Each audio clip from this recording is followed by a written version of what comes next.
Ayyuutaanaadha.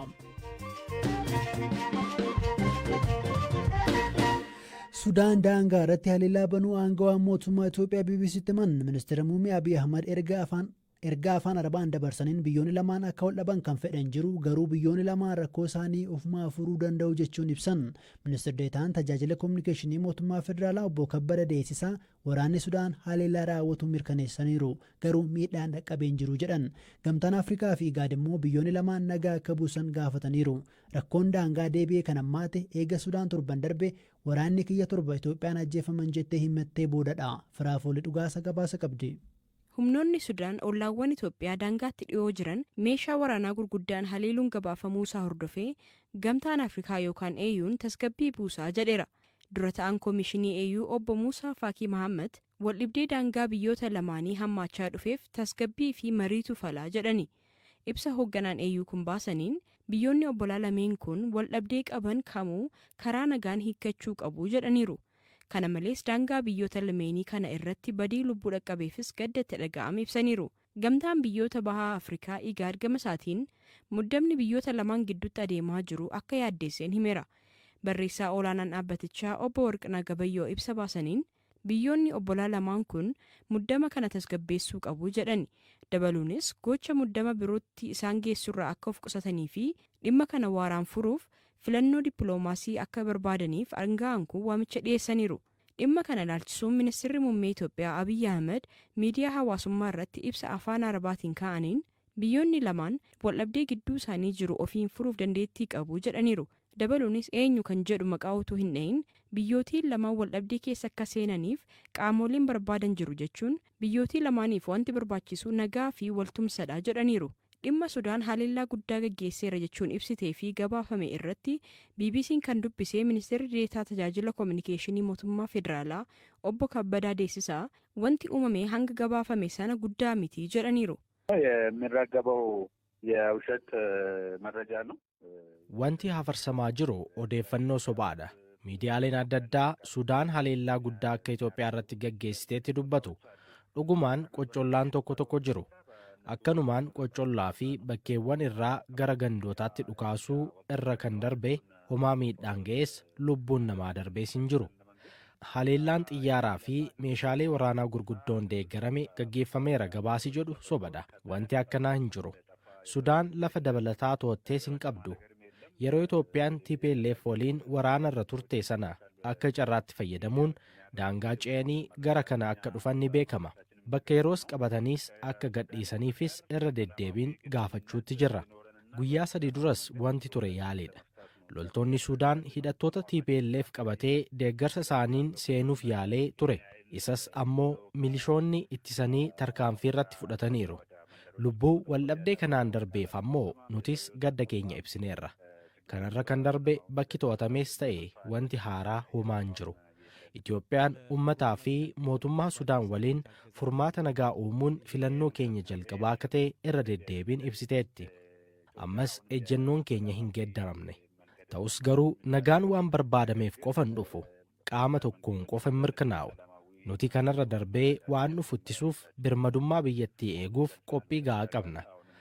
Akka barbaadan Itoophiyaa seenuun waan fedhan godhanii ba'uun hin jiraatu. Nageenya uummata keenyaaf jecha tarkaanfii kamuu fudhachuuf dandeettii isaas qabna.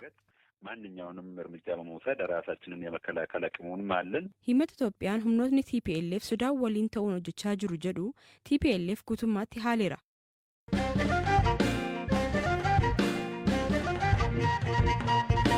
Barattoonni kutaa 12ffaa qorumsa biyyaalessaa yuunivarsiitiiwwanitti akka qorataman murtaa'e murtee kana ministeerri Piroofeesar Birhaanuu Naggaa guyyaa irraa beeksaniiru. Kana dura wanti barame manneen barnootaa baratanitti akka qoraman ture.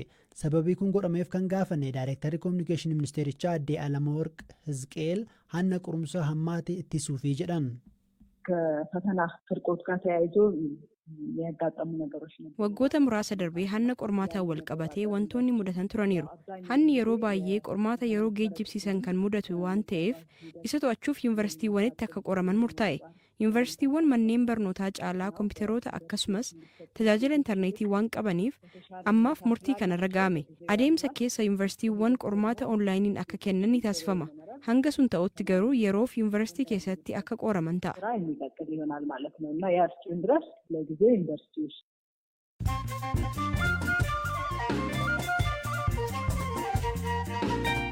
amma moduu gaggabaabaan sinitti maa koomishinii mirga namummaa Itoophiyaa dhalattoonni Tigraay 9,000 ol naannoo Affaar keessatti kaampii tokkotti akka turan taasifaman hatattamaa fi haalduree malee akka gadhiifamaniif gaafate BBC'n dhiyoo namoota achi turanii fi jiran irraa akka odeeffatetti buddee galee kaampii Samaraa fi Agiitti haala mijataa hin taane keessa jiru. Ameerikaan haleellaa Raashaan Yuukireen irratti gaggeessitee hordofuun waraana ishee Awurooppaa keessa jiru akka dabaltu pirezidaanti Joo Baayiden ibsan murtee kanaan US wiirtuu muummee waraanaa dhaabbataan Poolaand keessatti hundeessuuf dooniiwwan waraanaa gara Speen geessuuf xiyyaarri waraanaa gara UK fi loltoonni lafoo immoo gara Roomaaniyaatti ni ergamu. Lafti qarqara galaana Los Angeles waggaa 100 dura humnaan abbootii qabeenyaa gurraacha irraa fudhatame amma dhaloota isaanii amma jiraniif deebifame bara 1912 doolaara 1,225 bitame. Lafti kun amma lafti kun doolaara miiliyoona 20 akka baasu tilmaamama.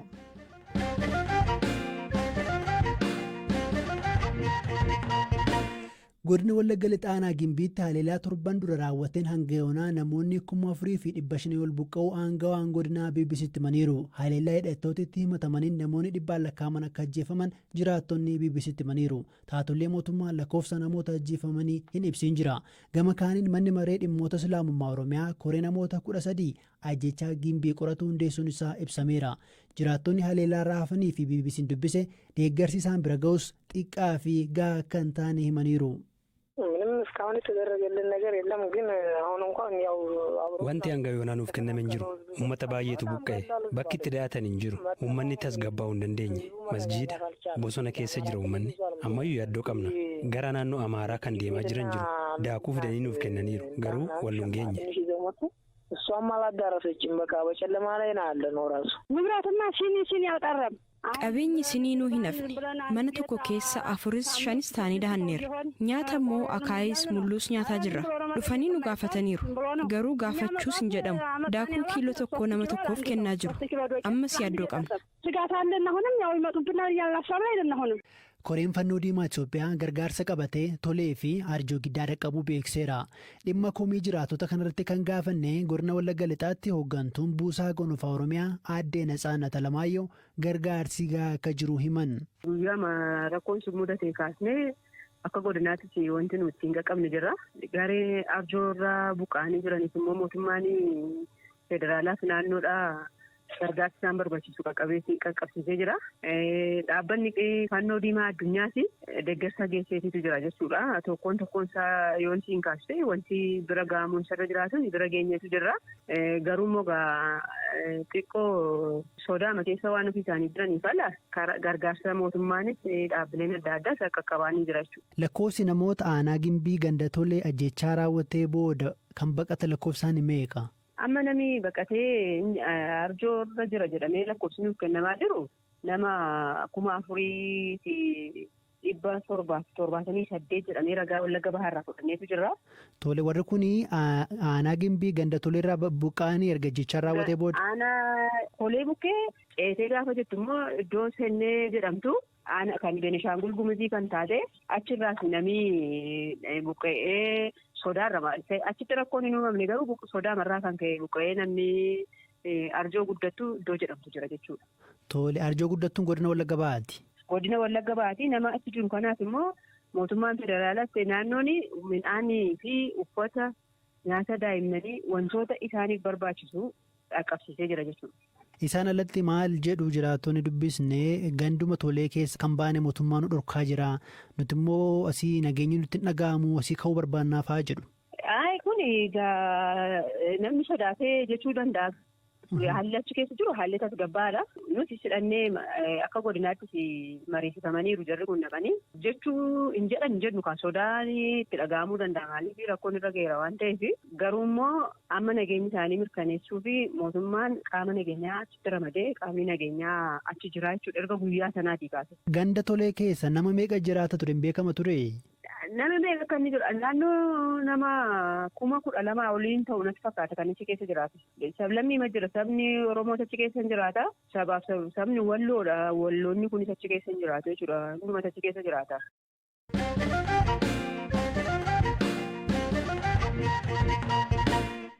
Dhaggeeffattoota keenya sagantaa BBC Afaan Oromoo caqasaa jirtu amma immoo kallattiidhaan gara Finfinnee deemna. Guyyaarraa badhaasni Haacaaluu Hundeessaa yookiin immoo kan maqaa artiistii waggaa 2 dura ajjeefameen dorgommiin muuziqaa taasifamaa ture irraa badhaafamaatu jira. Sagantaa kana irratti immoo riippoortarri keenya maatii olaanaa hordofaatu jira. Finfinneetu jira kallattiidhaan bilbileeraa fi maatii wanni agartee maali? Sagantaan kun haala kamiin adeemaa jira? Tole egaa badhaasni Haacaaluu Hundeessaa yeroo jalqabaatiif har'a marsaa tokkoffaan isaa adeemsifamaa jira. Innis waggaa 2ffaa guyyaa inni itti ajjeefame ilaalchisuudhaan har'a kan gaggeeffame.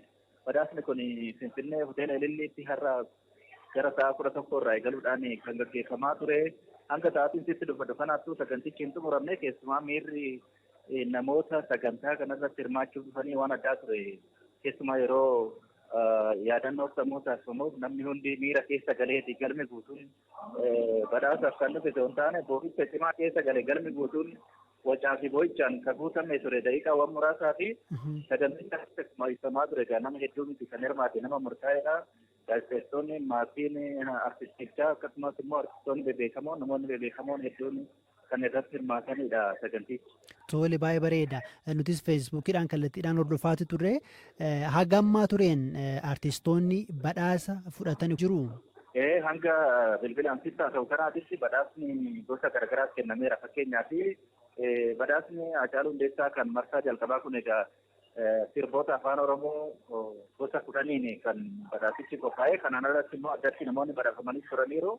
Fakkeenyaaf weellisaa Ibrahim Adam, Haloo Daawwetii akkasumas immoo weellisaa Zidhuun Wadaajoo addatti namoota qabsoo sirbaa Oromoo kana keessatti aarsaa guddaa kaffalan jedhamuudhaan beekamtii argatanii kan jirani.